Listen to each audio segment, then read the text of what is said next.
Welcome to our Introduction to the Trinity series. My name is Sister Mary Magdalene.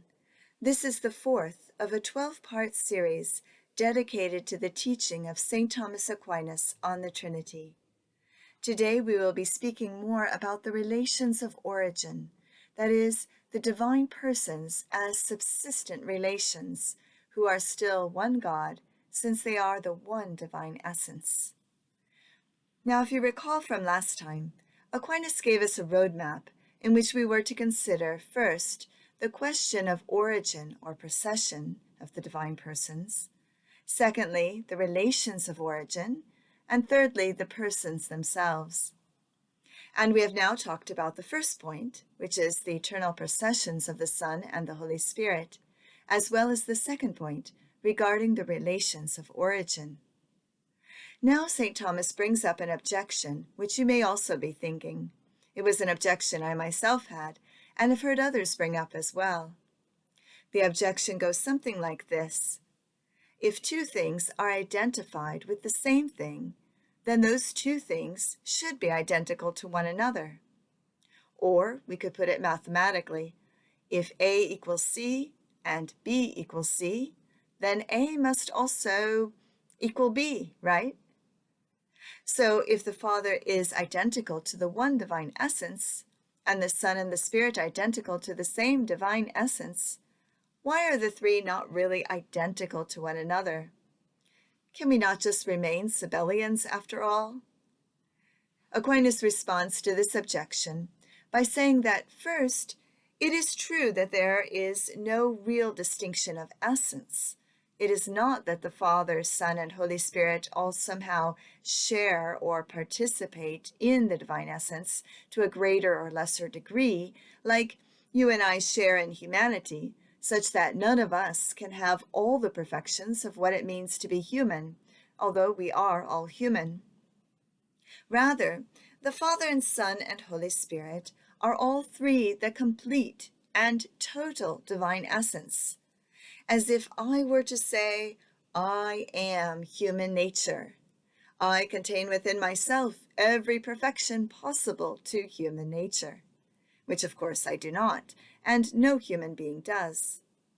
But the Father, Son, and Holy Spirit, all three, contain every perfection of the divine essence, and are really and totally identical with it. Yet, there is still that distinction of relation of origin among the eternally divine persons, or what Aquinas calls the relative opposition of Father to Son and Son to Father, and Father and Son to the Holy Spirit, and vice versa. And these relative oppositions include a real distinction of persons. Of course, the term relative opposition does not indicate any kind of competitiveness or hostility, but simply indicates a relation toward another. And it is this that distinguishes the divine persons. At the same time, although the divine persons are really distinct, they are one essentially, or by essence. That is, they are each the divine essence, and so they mutually indwell one another, which is called the doctrine of perichoresis, or circumcision.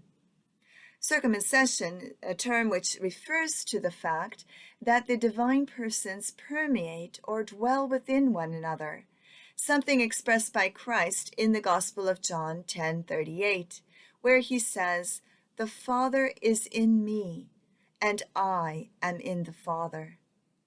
And again in John 17:21, Jesus prays that his disciples may all be one, even as you, Father, are in me, and I in you, that they also may be in us. Here Christ asks that the unity of his followers may be modeled on the unity which he already has with the Father. He also adds that they, his disciples, also may be in us. And this refers to our call to participate in the life of the Trinitarian communion. Before going further into that aspect, however, I would like first to discuss our third point regarding the divine persons. What is a person? Aquinas begins with Boethius' definition of person as an individual substance of a rational nature. An individual substance of a rational nature, which is a fine definition of person in general, but the term substance here can be a bit misleading because the divine persons are not three separate substances, if we take substance to be an individual thing or essence. So Aquinas prefers to take the term substance as signifying self-subsistence. Aquinas also notes that individual must not be understood here in the sense that comes from matter, but only in the sense that implies incommunicability, that is, not being communicable to another. And he mentions another definition by Richard of St. Victor, who amends this definition by adding that person in God is the incommunicable existence of the divine nature.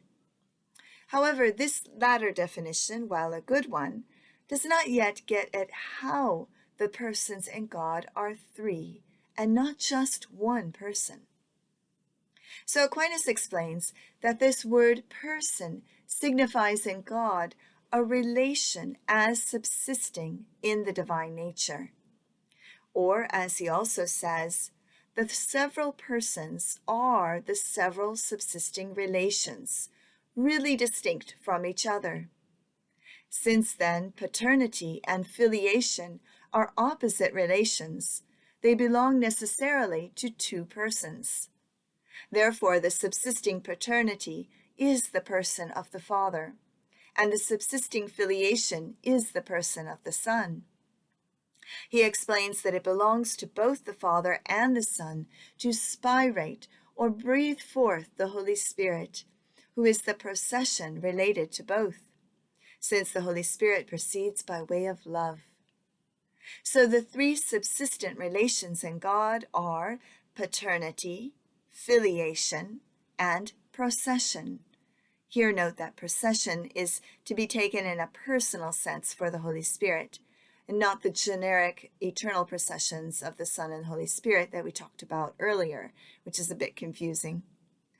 But subsistent paternity, filiation, and procession within the one divine essence are the Father, Son, and Holy Spirit, respectively. So now I would like to speak more particularly about their personal names or distinct properties, known as their personal properties. That is, that what serves to illuminate the distinction of the divine persons a bit more. One may ask why it matters to know what the personal names are of each of the divine persons. It is important because love follows upon knowledge. One cannot love what one does not know. I have to come to know a person in order to really love them. It is true I can generically wish everyone well, but I have to at least know that someone exists in order to do even that. So the idea is that in coming to know better what God has revealed to us about himself as Trinity through the person of his Word, Jesus Christ, we come to develop a deeper relationship of love by his grace with each of the divine persons. So let us turn first to speak of God the Father. The first thing Aquinas wishes to express with respect to God the Father is that he is the principle without a principle.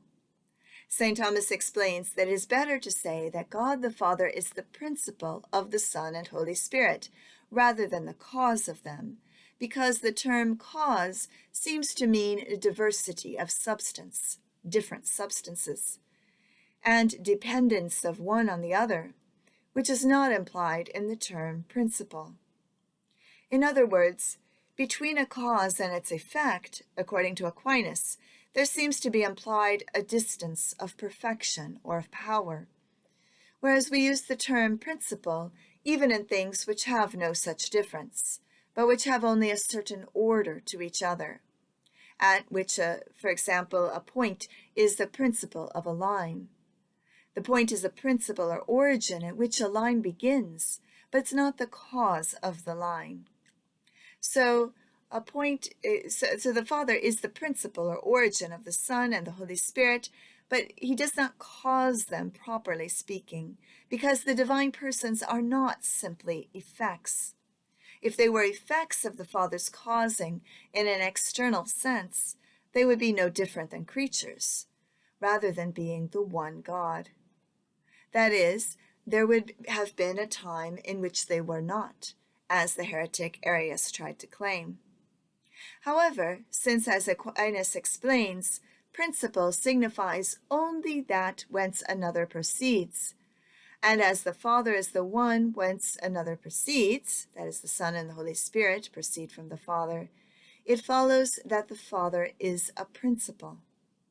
In addition, this term principle, as we are using it here, does not mean priority in the sense of being first, as if the Son or Holy Spirit had a lesser priority or came after the Father in time.